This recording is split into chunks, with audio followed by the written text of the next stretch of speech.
En ce mois de février qui est consacré à l'histoire de l'Afrique et de ses diasporas, nous allons dans cette vidéo rendre hommage à ces Africains qui ont œuvré pour la cause environnementale et qui se sont illustrés notamment en remportant le Goldman Environmental Prize. Depuis 31 ans, le prix Goldman pour l'environnement est décerné chaque année aux militants écologistes du monde, dont un dans chacune des 6 régions géographiques. J'ai choisi de vous présenter 7 des lauréats africains de ce prix qui ont, selon moi, marqué le mouvement écologiste en Afrique.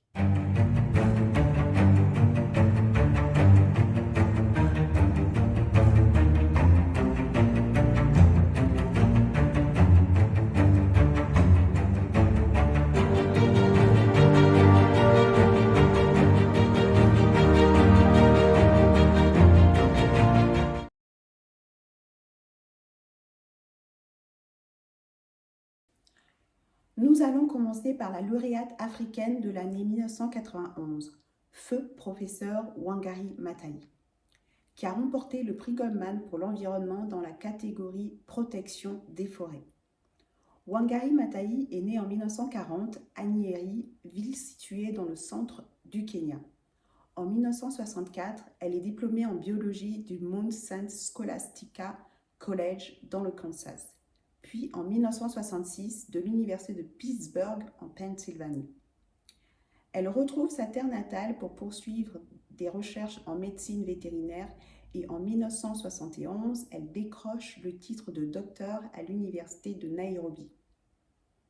Elle arrête son travail à l'université en 1977 pour fonder le Green Belt Movement, mouvement de la ceinture verte. L'idée de ce mouvement est de répondre aux besoins des femmes agricultrices et rurales kenyanes en luttant contre la déforestation, l'érosion des sols, la pollution des eaux, l'insécurité alimentaire, ainsi que de promouvoir la défense des droits humains au Kenya. En 1986, le mouvement s'étend sur le continent africain via le Pan-African Green Belt Network. En Tanzanie, en Ouganda, au Malawi, au Lesotho, en Éthiopie et au Zimbabwe. Son activisme environnemental est récompensé en 1991 par le Goldman Environmental Prize, mais rappelons que 3 ans plus tôt, elle a remporté le Winstar Awards for the Environment, décerné par la fondation Winstar. Feu professeur Wangari Maathai est la pionnière africaine de la protection de l'environnement. Et son héritage se perpétue et est célébré dans le cadre de la Journée de l'environnement en Afrique, le 3 mars de chaque année.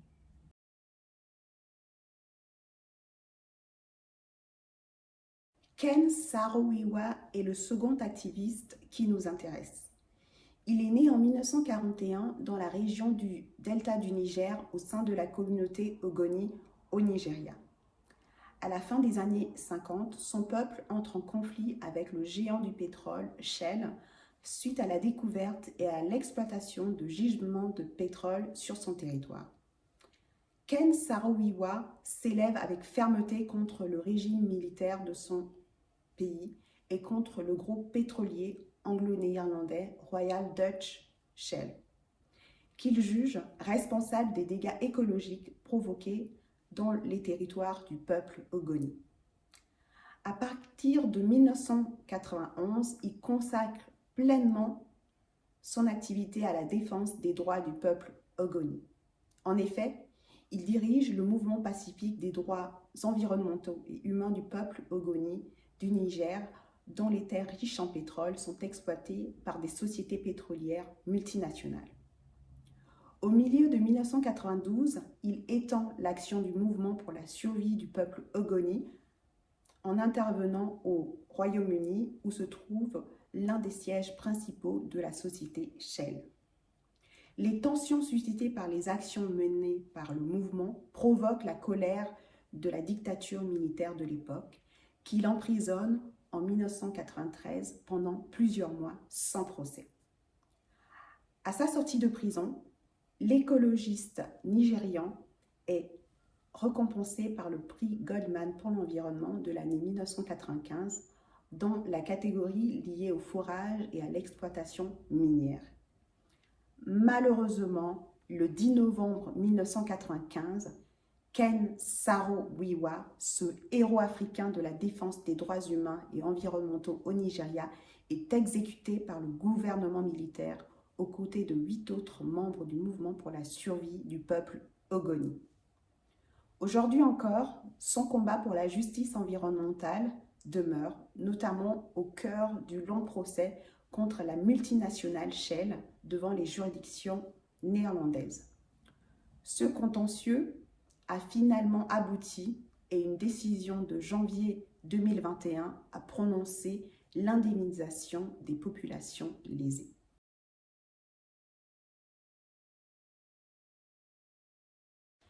Né en 1955 au Rwanda, Eugène Rutagarama a suivi une formation de biologie et d'écologie. Il travaille depuis près de 30 ans dans les parcs nationaux pour la conservation de la nature et des animaux. En 1973, il est obligé de fuir au Burundi où il étudie la biologie avant de revenir dans son pays natal. En 1990, Eugène Rutagarama travaille au sein du centre de recherche Karisoke, fondé par Dian Fossey, l'auteur de Gorille dans la brume, assassiné en 1985. Le centre est niché au sein du Parc national des volcans qui abrite 380 gorilles de montagne, une espèce animale hautement menacée de nos jours. En 1994, la famille d'Eugène Rutagarama est massacrée lors du génocide rwandais. Eugène Rutagarama a risqué sa vie pour sauver les derniers gorilles de montagne. Il a restructuré le système des parcs nationaux et a permis la reconstruction de l'écotourisme. Son action a été couronnée en 2001 par le prix Goldman pour la protection de l'environnement dans la catégorie protection de la faune. Il a également publié un livre intitulé Le regard du gorille en 2013 sur la conservation de l'environnement et des gorilles. Aujourd'hui, Eugène Rutagarama est conseiller principal en conservation pour l'organisation Wild Earth Alliance, où il travaille pour la préservation de l'habitat des gorilles.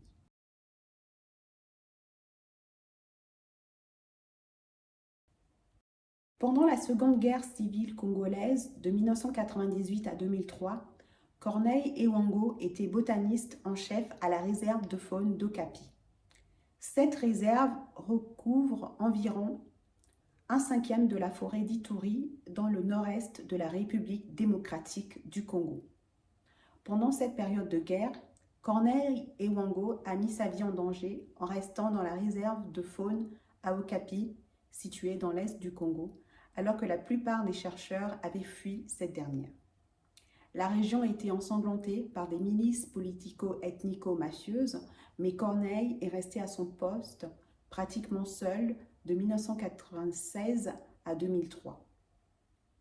Il a reçu le prix Goldman pour l'environnement en 2005 dans la catégorie protection de la faune pour ses efforts dans la protection de la faune de la réserve d'Okapi en Ituri pendant la guerre civile en République démocratique du Congo.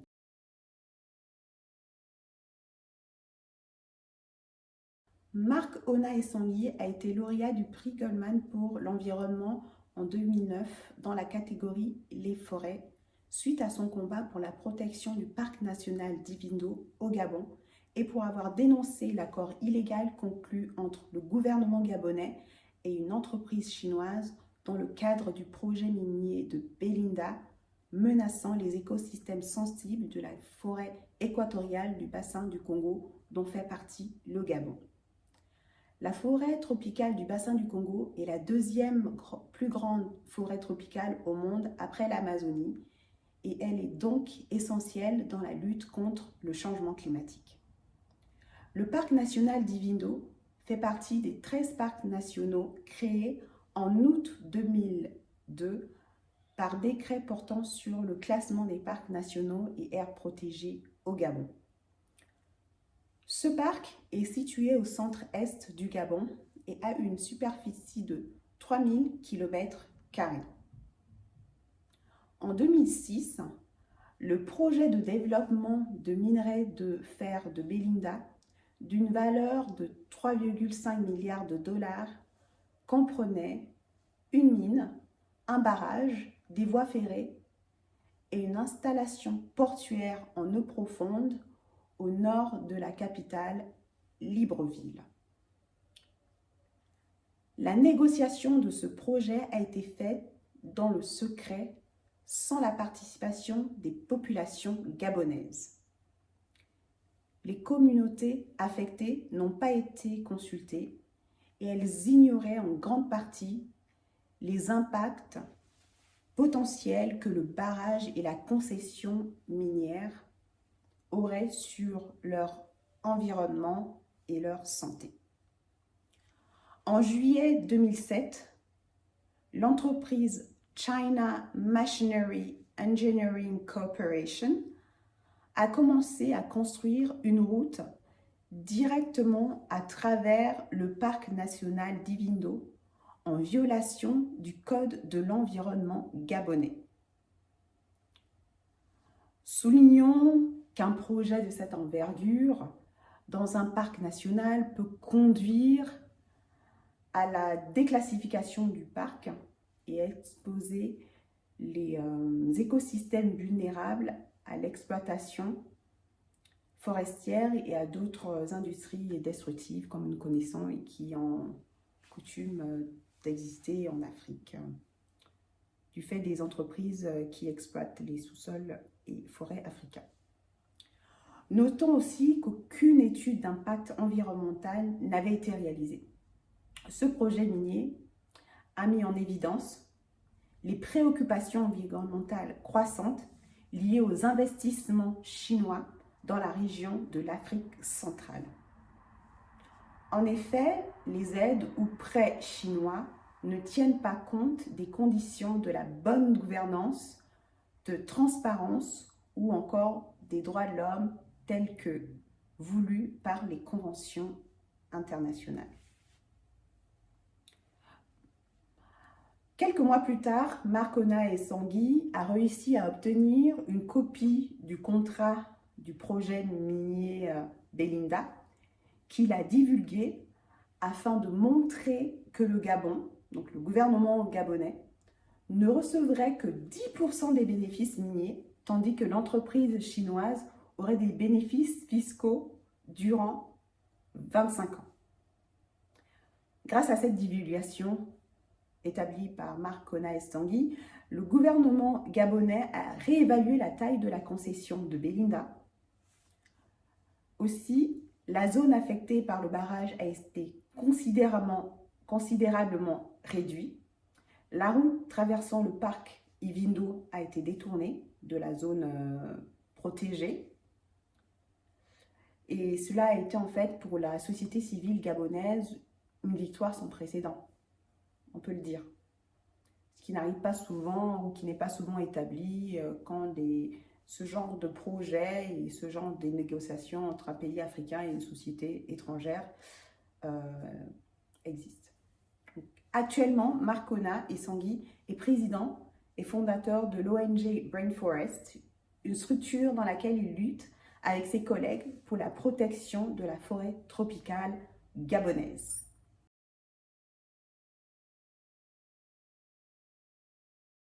Phyllis Omido est une militante kenyane pour la justice sociale et fondatrice du Centre for Justice, Governance and Environmental Action, consacré à l'autonomisation des communautés touchées par les activités des industries extractives au Kenya. Après avoir réalisé que son bébé et 2 enfants du quartier d'Owino Ruro, près de Mombasa, souffraient d'un empoisonnement au plomb, Phyllis Omido, une ancienne employée de la fonderie, a lancé une campagne pour fermer l'usine lorsque son fils est tombé gravement malade. Le Center for Justice a organisé des manifestations, écrit des lettres, déposé des plaintes contre les responsables environnementaux du gouvernement local et national et dans le but de fermer l'usine et d'obtenir des réparations pour ceux qui ont été touchés par l'empoisonnement au plomb. En 2014, l'usine a finalement été fermée, mais les dommages environnementaux et sur la santé humaine en raison des niveaux élevés de plomb dans la communauté ont perduré. En 2015, Phyllis Omido a reçu le prix Goldman pour l'environnement dans la catégorie justice environnementale pour l'organisation de manifestations contre l'usine de plomb Metal Refinery. En 2016, l'écologiste a repris le combat contre l'empoisonnement au plomb d'une fonderie de recyclage de batteries dans le bidonville d'Owino-Ururu, dans la ville côtière de Mombasa. 4 ans plus tard, le 7 juillet 2020, le tribunal kényan a statué en leur faveur, en accordant 12 millions de dollars aux personnes touchées par l'empoisonnement au plomb. L'argent devait être utilisé pour leurs traitements médicaux ainsi que l'indemnisation des décès résultant de l'empoisonnement. Dans son jugement de 2020, le juge Anne Omolo a observé que les droits de la communauté d'Owino-Ururu à un environnement sain, à une eau propre et saine et à la vie avaient été violés et que le gouvernement kényan et 2 entreprises devaient payer des dommages. Le tribunal a également ordonné au gouvernement et aux entreprises de nettoyer les sols, l'eau et les déchets, faute de quoi un montant supplémentaire de 7 millions de dollars serait accordé au Centre for Justice pour coordonner l'assainissement. Cette décision du juge kényan intervient 4 ans après l'action collective intentée par le Center for Justice, Governance and Environmental Action au nom des 3000 habitants du bidonville d'Owino-Ururu. Cette décision a également été rendue juste avant le 10e anniversaire de la Constitution kenyane et sa Déclaration des droits qui promeut notamment le droit à un environnement sain et permet de faire appliquer les droits environnementaux au Kenya.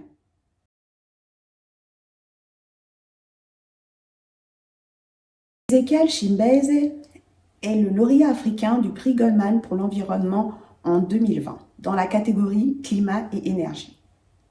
Avec d'autres activistes, il a forcé le gouvernement ghanéen à revenir sur sa décision concernant la construction de la première centrale à charbon au Ghana. Ce projet a été subventionné par un prêt de 1,5 milliard de dollars du Fonds chinois de développement pour l'Afrique. Pour mener à bien son action, le groupe d'activistes a commencé à travailler en collaboration avec les communautés locales vivant à proximité du site de la future usine. Ils ont sensibilisé la population sur les impacts sanitaires et environnementaux que la structure pourrait entraîner. Des solutions alternatives ont été fournies aux communautés comme les kits d'énergie solaire pour apporter de l'électricité aux villages les plus reculés. La pression de l'opinion publique a été telle qu'en 2016, le ministre de l'Environnement a annoncé l'abandon de la construction de la centrale au charbon. Après l'annulation du projet, le gouvernement ghanéen a lancé un plan sur les énergies renouvelables qui vise à augmenter l'énergie produite de 42,5 MW en 2015 à environ 1,4 GW en 2030. Actuellement, Ezekiel Chimbeze continue son travail en collaboration avec le Strategic Youth Network for Development afin d'éduquer la nouvelle génération de jeunes Ghanéens aux défis environnementaux, des énergies renouvelables et du changement climatique.